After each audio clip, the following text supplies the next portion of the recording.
Hi guys! So, nagbabalik na naman po kami ulit. At this time, may isa-share po kaming dalawa sa inyo na aming achievement. So, ito po ang aming iPad generation Wi-Fi. So, ngayon po, ngayong araw na to, mag-unboxing po kami. Actually, ang mag-unboxing is si Mr. Mejia at ako naman po ang magbo-voice over po sa kanya. And this time, gusto po namin i-share sa inyo ang aming bagong achievement. Ito po ay together po nang na-achieve po namin na unang sahod from YouTube at ang kalahati po ay may pinaglalaanan po kami. Hindi naman po siya ganun kalakihan pero ito nga po ang isa po naming nabili from our YouTube salary. So for now, samahan niyo po kami at i-unboxing po natin ang iPad 8 Generation Wi-Fi. And there you go guys. So, ito na nga po. Ito na po ang iPad 8 Generation Wi-Fi. So, ito po ay nakasealed pa for now. At i-unboxing po ito ni Mr. Mejia. And by the way, bago po pala namin to bilhin, nag-quick review muna kami. Kasi hindi naman po namin afford na bumili po nung mga higher iPad na latest po ngayon. So, kaya ngayon, ang naibili po namin is ito pong iPad 8 Generation Wi-Fi kasi po malaking tulong po ito kay Mr. pagdating po sa work. And of course, upon checking naman din po, nalaman din po namin na ito pong iPad 8 Generation Wi-Fi is same lang naman siya ng laptop na parang pinaliit lang naman. And as far na pagko-confirm namin, itong iPad 8 Generation Wi-Fi ay isa siya sa mga top selling before, of course, nung latest pa siya.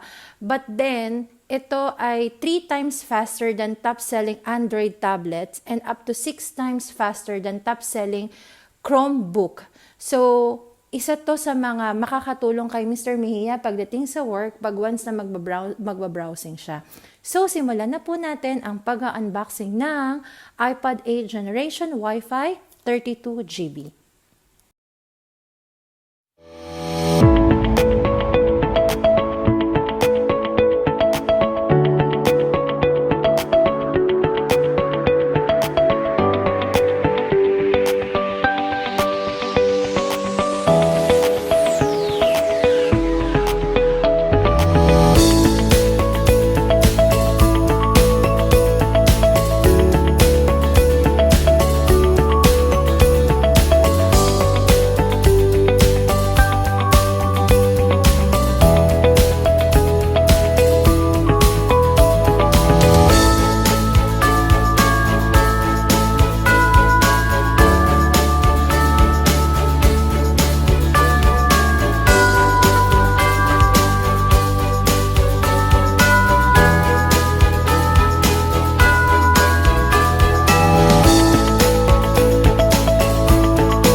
dito na po nagtatapos ang aming unboxing.